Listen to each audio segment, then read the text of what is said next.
Welcome to Manzil with Ansari. We're going to explore this timeline together, starting right here at the beginning.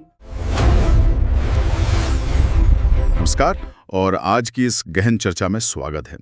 आज का हमारा विषय और जो सोर्स मटेरियल है वो बहुत ही खास है। दैनिक जीवन में योग यानी योगा इन डेली लाइफ। बिल्कुल।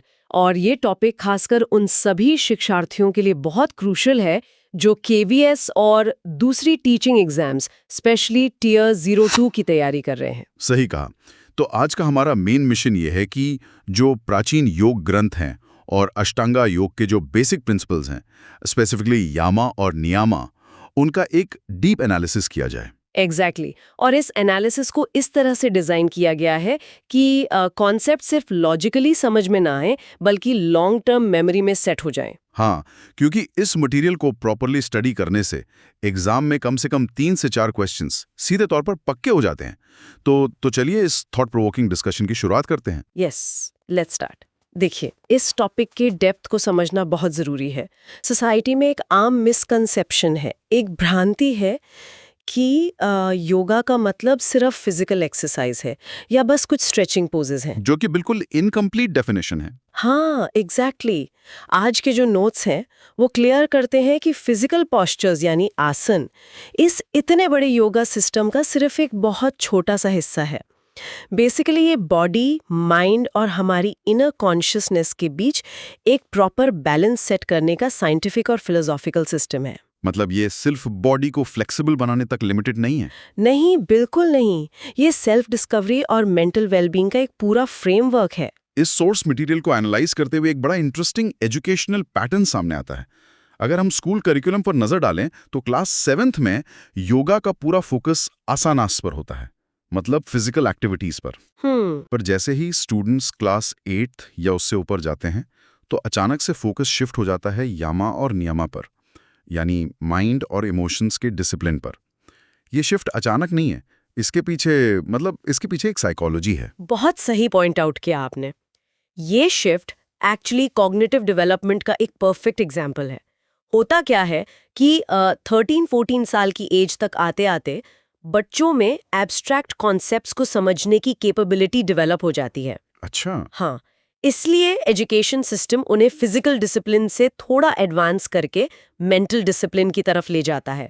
और जब हम मेंटल डिसिप्लिन और योगा की बात करते हैं तो नोट्स में भगवद गीता का एक बहुत ही इंपॉर्टेंट रेफरेंस दिया गया है। हाँ, चैप्टर 2 का श्लोक 48। एग्जैक्टली, जिसमें योगा की सबसे एग्जैक्ट और टाइमलेस डेफिनेशन दी गई है, समत्वम योगा उच्यते। समत्वम योगा उच्यते। यस, इसका मतलब है कि योगा बेसिकली बैलेंस की स्टेट है, एक संतुलन है। सक्सेस हो या फेलियर, सुख हो या दुख, प्रॉफिट या लॉस, हर सिचुएशन में माइंड का स्टेबल रहना ही योगा है। और एग्जाम पॉइंट ऑफ व्यू से ये एक डायरेक्ट क्वेश्चन बनता है। कई बार सीधा इस श्लोक का सोर्स पूछ लिया जाता है, तो कैंडिडेट्स को एकदम क्लियर होना चाहिए कि समत्वम योगा उच्यते भगवद गीता से लिया गया है। बिल्कुल। अब समत्वम यानी बैलेंस। इस मेंटल बैलेंस को अचीव करने के लिए ऑब्वियसली प्रैक्टिस चाहिए, और इसलिए मटेरियल में किसी भी योगा सेशन की स्ट्रक्चर को बहुत डिटेल में ब्रेक डाउन किया गया है। राइट, किसी भी सेशन की शुरुआत ऐसी रैंडम नहीं होती। एक प्रॉपर सिस्टमैटिक अप्रोच है। सबसे पहले सिटिंग पोस्चर को डिफाइन किया गया है, जिसे सुखासना कहते हैं। और इसमें स्पाइन एकदम स्ट्रेट होनी चाहिए और हैंड्स चिन मुद्रा में होने चाहिए। उसके बाद एक ओपनिंग प्रेयर होती है जिसमें नमस्कार मुद्रा में ओम का उच्चारण किया जाता है। ये कोई मेरे फॉर्मेलिटी नहीं है। नहीं, ये माइंड को फोकस करने की, एक जगह लाने की एक साइंटिफिकली प्रूवन टेक्निक है। और इसमें जो ओपनिंग प्रेयर होती है, योगेन चित्तस्य पदेन वाचाम, इसका एक बहुत ही डीप मीनिंग है। ये स्पेसिफिकली महर्षि पतंजलि को डेडिकेट की गई है। हाँ, और ये सिर्फ एक वंदना नहीं है, ये ह्यूमन लाइफ के 3 सबसे इंपॉर्टेंट एस्पेक्ट्स को प्यूरिफाई करने का साइंस बताती है। एग्जाम के पर्सपेक्टिव से ये श्लोक एक रैंक बूस्टर है, क्योंकि इसमें वर्ड्स और उनके मीनिंग्स का लॉजिकल मैचिंग बहुत बार पूछा जाता है। तो इसको थोड़ा डिकोड करते हैं। जरूर। देखिए, श्लोक में वर्ड आया है चित्तस्य। इसका मतलब है माइंड यानी मन, और माइंड की इम्प्योरिटीज को क्लियर करने के लिए महर्षि पतंजलि ने योग सूत्र दिया। ओके, तो चित्तस्य मैचेस विद योग सूत्र। एग्जैक्टली। फिर आता है वाचाम, जिसका मतलब है स्पीच यानी वाणी। वाणी को प्योरीफाई करने के लिए उन्होंने व्याकरणा यानी ग्रामर का नॉलेज दिया। और तीसरा?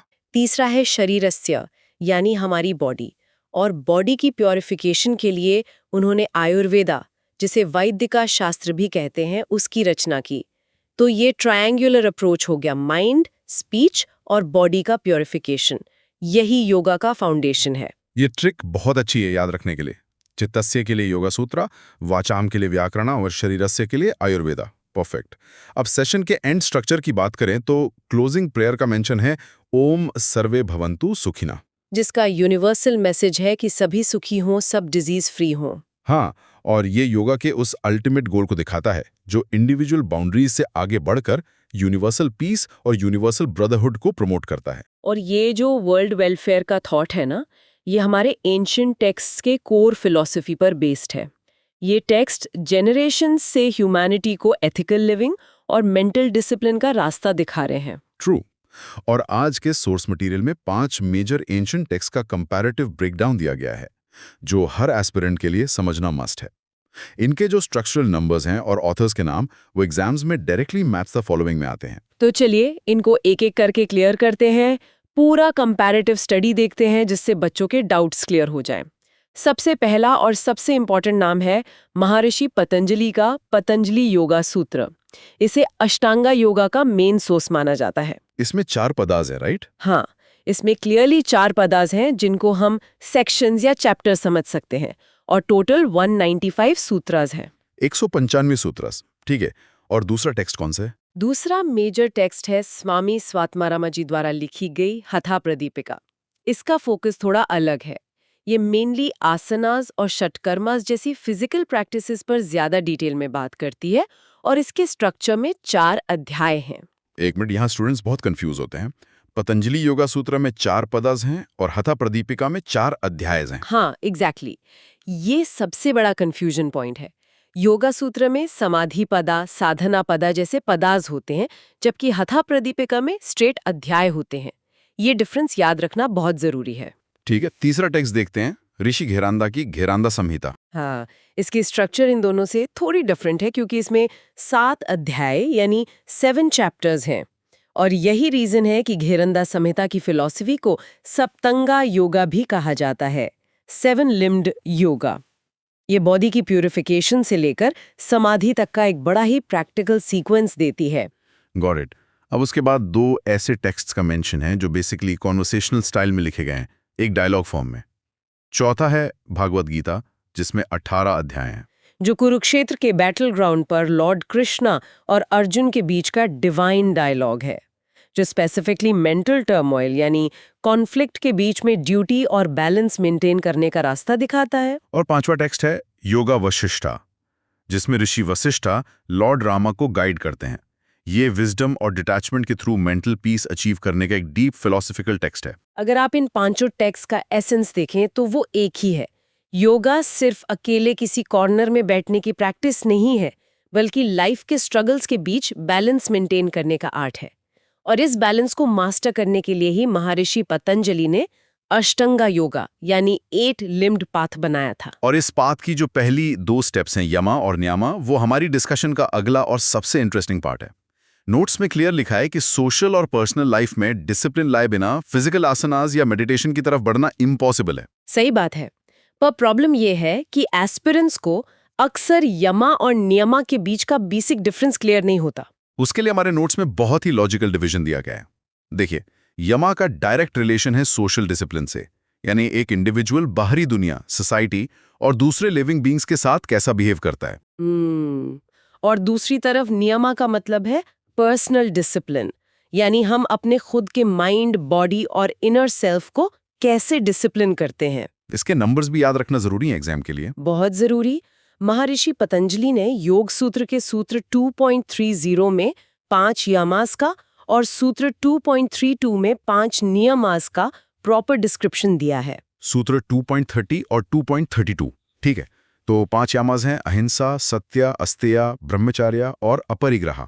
इनको यूनिवर्सल वाउज भी रहा गया है ना? हाँ, यूनिवर्सल वाउज यानी ऐसे नियम जो किसी भी सिचुएशन, प्लेस या टाइम में चेंज नहीं होते। अब जैसे अहिंसा को ले लीजिए। लोग सोचते हैं कि किसी को फिजिकली ना मारना अहिंसा है, पर इसमें मेंटल और वर्बल वायलेंस भी इंक्लूडेड है। किसी को बुरे वर्ड्स बोलना भी हिंसा है। और सत्य का मतलब सिर्फ सच बोलना नहीं, बल्कि थॉट्स, वर्ड्स और एक्शंस तीनों में ट्रूथफुलनेस होना। उसके बाद आता है अस्तेय, यानी चोरी ना करना। और यहाँ चोरी का मतलब सिर्फ मटीरियलिस्टिक चीजें चुराना नहीं है। किसी के आइडियाज चुराना या किसी के काम का क्रेडिट ले लेना भी अस्तेय का वायलेशन है। नोट्स में इन यामाज को कुछ प्रैक्टिकल एग्जाम सिनारियोस से एक्सप्लेन किया गया है, जो मुझे बहुत अच्छे लगे।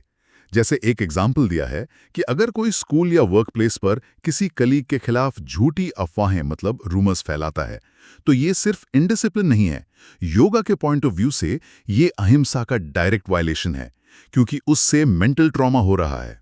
और ये सत्या का भी वायलेशन है, क्योंकि वो रूमर फैक्चुअली गलत है। एग्जैक्टली। एक और सिनारियो है कि प्लेग्राउंड में या कहीं पर किसी और का गिरा हुआ पर्स मिला और उसको खुद अपने पास रख लिया, तो ये किस चीज का वायलेशन है? ये सीधा सीधा अस्तेय यानी नॉन स्टीलिंग के प्रिंसिपल को तोड़ता है। ये सिनारियोज एमसीक्यू फॉर्म में सीधे पूछे जाते हैं। और इस सब में जो 5वां यामा है अपरिग्रह, इसके आसपास एक बहुत बड़ा एग्जाम ट्रैप सेट किया जाता है। हाँ, उस ट्रैप को थोड़ा क्लियर करते हैं। देखिए, एग्जाम ऑप्शंस में अक्सर ऐसे ऑप्शंस आते हैं कि अपरिग्रह का मतलब है पॉवर्टी अडॉप्ट करना या पैसे ना कमाना। ये कंप्लीटली गलत इंटरप्रिटेशन है। बिल्कुल। अपरिग्रह का एक्चुअल मीनिंग है जरूरत से ज्यादा जमा ना करना या मटेरियलिस्टिक चीजों के साथ ओवर अटैचमेंट ना रखना, नॉन पोजेसिवनेस। इसका एक बहुत रिलेटेबल मॉडर्न एग्जाम्पल दिया गया है नोट्स में। सपोज किसी के पास एक स्मार्टफोन है जो एकदम परफेक्टली काम कर रहा है, उसकी सारी नीड्स पूरी हो रही हैं, पर सिर्फ मार्केट में कोई नया मॉडल लॉन्च हो गया या अपने दोस्तों के बीच शो ऑफ करना है, इसलिए वो एक नया फोन खरीद लेता है। एग्जैक्टली। ये जो होर्डिंग या शो ऑफ का नेचर है ना, ये अपरिग्रह के अगेंस्ट जाता है। अपरिग्रह वेल्थ क्रिएट करने के खिलाफ नहीं है, वो उस ग्रीड के खिलाफ है जो सोसाइटी में एक इम्बैलेंस क्रिएट करती है। हमें चीजों का ओनर बनना है, उन्हें हमारा ओनर नहीं बनने देना। क्या बात है। तो समझ में आया कि यमा सोसाइटी के साथ बैलेंस्ड बिहेवियर सिखाता है। अब आते हैं नियमा पर, जहां फोकस अपने इनर सेल्फ पर शिफ्ट होता है। इसके भी 5 पार्ट्स हैं: शौचा, संतोषा, तपा, स्वाध्याय और ईश्वर प्रणिधाना। और ये पांचों एक इंडिविजुअल के पर्सनल डेवलपमेंट का बेस है। जैसे तपा को देखें, तपा का मतलब बॉडी को टॉर्चर करना नहीं है। इसका प्रैक्टिकल मतलब है किसी हायर गोल को अचीव करने के लिए डिसिप्लिन मेंटेन करना। जैसे एक एस्पिरेंट जब अपनी आराम की नींद सैक्रिफाइस करके केवीएस एग्जाम के लिए सुबह जल्दी उठकर स्टडी करता है, तो वो एक तरह का तपाई कर रहा है। बिल्कुल सही कहा। और उस स्टडी प्रोसेस में स्वाध्याय का भी बड़ा रोल है। स्वाध्याय का मतलब सिर्फ सिलेबस की बुक्स पढ़ना नहीं होता। इसका मतलब है सेल्फ रिफ्लेक्शन करना, ऐसी बुक्स या थॉट्स स्टडी करना जो आपके मेंटल और स्पिरिचुअल डेवलपमेंट में हेल्प करें। पर इन सब में जो पहला नियमा है शौच, जिसका लिटरल मीनिंग क्लेनलीनेस या प्योरिटी होता है, उस पर थोड़ा डिटेल में बात करते हैं, क्योंकि नॉर्मली लोग सोचते हैं कि रोज नहाना या घर साफ रखना ही शौचा है। फिजिकल क्लेanलीनेस जरूरी है, नो डाउट, पर योगा फिलॉसफी में मेंटल प्योरिटी यानी आंतरिक शौचा को बहुत ज्यादा प्रायोरिटी दी गई है। मेंटल शौचा मतलब माइंड को नेगेटिव थॉट्स, बायसेस और टॉक्सिक इमोशन से फ्री रखना। और एग्जाम्स में ये डायरेक्ट ट्रिकी क्वेश्चन आता है कि क्या मेंटल प्यूरिफिकेशन शौचा का पार्ट है? और इसका आंसर एकदम लाउड एंड क्लियर यस है। मन में कंपैशन, सेल्फलेस सर्विस और पॉजिटिव थॉट्स रखना ही रियल शौचा है। पर एक बात पूछते हैं, आज के टाइम में जब हर जगह से इंफॉर्मेशन ओवरलोड हो रहा है, स्ट्रेस है, तो इस मेंटल प्यूरिटी को मेंटेन करना बड़ा डिफिकल्ट टास्क लगता है। बहुत डिफिकल्ट है, और इसीलिए सोर्स मटेरियल में एक स्पेसिफिक कॉन्सेप्ट दिया गया है, मन के 6 शत्रु यानी 6 एनिमीज ऑफ द माइंड। इनको संस्कृत में अरिषद वर्गास कहा जाता है। अरिषद वर्गास? हाँ, ये वो साइकोलॉजिकल बैरियर्स हैं जो लगातार हमारे माइंड को पोल्यूट करते रहते हैं। इनको आइडेंटिफाई करना ही मेंटल शौचा की तरफ पहला स्टेप है। तो ये 6 शत्रु हैं कौन से? ये ह्यूमन साइकोलॉजी का एक चेन रिएक्शन है। ध्यान से सुनिएगा। ये है कामा, जिसका मतलब है एक्सट्रीम डिजायर, क्रोधा यानी एंगर, लोभा यानी ग्रीड, मोहा यानी ब्लाइंड अटैचमेंट, मदा यानी ईगो या एरोगेंस, और आखिरी है मत्सर्या, जिसका मतलब है जेलसी या ईर्ष्या। ये आपस में कनेक्टेड है ना? बहुत डीप कनेक्शन है। होता क्या है कि जब हमारी कोई डिजायर यानी कामा पूरी नहीं होती तो उससे फ्रस्ट्रेशन होती है और क्रोधा आता है। और अगर वो डिजायर पूरी हो जाए तो लोभा पैदा होता है कि और मिल जाए, थोड़ा और मिल जाए।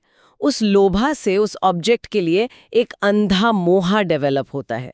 जो वो फाइनली मिल जाता है तो आदमी में मदा यानी ईगो आ जाता है कि देखो मेरे पास ये है। और फिर जिन लोगों के पास वो नहीं है या किसी और के पास हमसे बेहतर चीज है तो उसको देखकर मत्सर्या यानी ईर्ष्या होती है। ये एक पूरा विशियस सर्कल है ना? एक अनबैलेंस्ड डिजायर से पूरा मेंटल स्ट्रक्चर डिस्टर्ब हो जाता है। और कैंडिडेट्स को इस सीक्वेंस और इनके मीनिंग्स को थरली याद रखना चाहिए, क्योंकि एमसीक्यूज में अक्सर इनमें से ऑड वन आउट आइडेंटिफाई करने का क्वेश्चन आ जाता है। इसको याद रखने के लिए नोट्स में एक बढ़िया रैंक बूस्टर निमोनिक यानी ट्रिक दी गई है। वो है KKLMMM। एग्जैक्ट, KKLMMM यानी काम, क्रोधा, लोभा, मोहा, मदा, मत्सर्या। ये ट्रिक ऑटोमेटिकली इन एनिमीज को ऑर्डर में सेट कर देती है। बहुत हैंडी ट्रिक है ये। अब इन शत्रुओं का क्या नेगेटिव इम्पैक्ट होता है और शौचा की क्या इंपॉर्टेंस है, उसको समझाने के लिए मटेरियल में एक बड़ी ही विविड मेटाफर, एक रूपक यूज किया गया है, क्लियर पॉन्ड की कहानी। हाँ, ये कॉन्सेप्ट को विजुअलाइज करने का बेस्ट तरीका है। इमेजिन कीजिए एक पॉन्ड है, एक तालाब है। अगर उसके पानी में बहुत ज्यादा कीचड़ है, मड है और पानी लगातार हिल रहा है, तो क्या आप सरफेस से उस तालाब की गहराई या बॉटम को देख सकते हैं? बिल्कुल इम्पॉसिबल है। कुछ क्लियर दिखेगा ही नहीं। बस हमारा माइंड भी उसी तालाब की तरह है। ये जो अरिशद वर्गास है ना, काम, क्रोध, लोभ, ये उस मड या कीचड़ की तरह हैं जो हमारे माइंड के वाटर को क्लाउड कर देते हैं।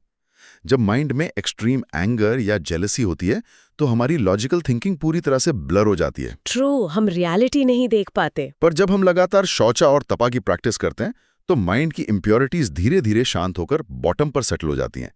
फिर वो पानी एकदम ट्रांसपेरेंट हो जाता है और थॉट्स में एक एक्सट्रीम लेवल की क्लैरिटी आ जाती है। और थॉट्स की यही क्लैरिटी इंसान को उसके रियल पोटेंशियल से मिलवाती है। शायद यही रीजन है कि पतंजलि योगा सूत्र में इतना क्लियर कहा गया है कि आसनास और प्राणायाम शुरू करने से पहले माइंड के इस पॉन्ड को साफ करना मैंडेटरी है।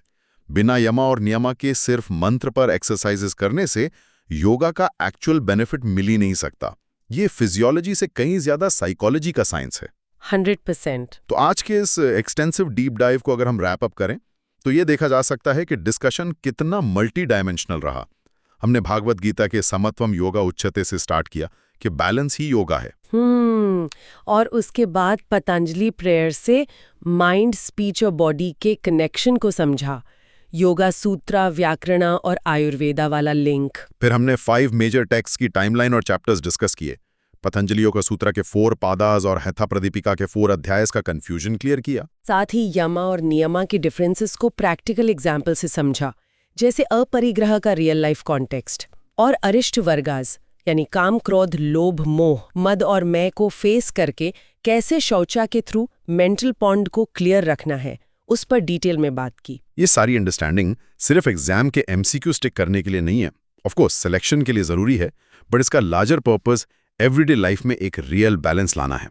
इस कंपटीशन के स्ट्रेस और इन्फॉर्मेशन ओवरलोड में यमा और नियमा एक प्रोटेक्टिव शील्ड की तरह काम करते हैं। एग्जैक्टली। ये सेल्फ प्रिजर्वेशन टूल्स हैं। अब इस सेशन को एंड करने से पहले मैं एक नए और थॉट प्रोवोकिंग आइडिया पर थोड़ा फोकस लाना चाहती हूँ।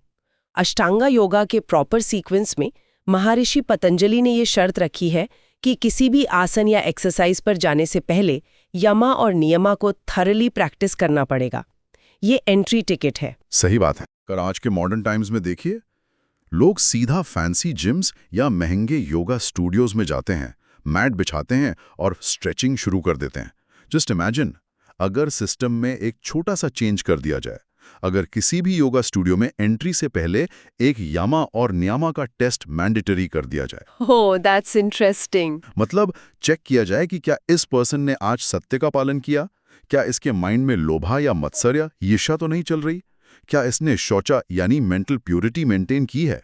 अगर ऐसा होने लगा तो स्टूडियोज पूरे खाली हो जाएंगे। यही तो पॉइंट है। अगर आज की क्लास हेल्पफुल लगी हो तो वीडियो को लाइक जरूर करें और चैनल को सब्सक्राइब करना बिल्कुल ना भूलें। मिलते हैं नेक्स्ट क्लास में।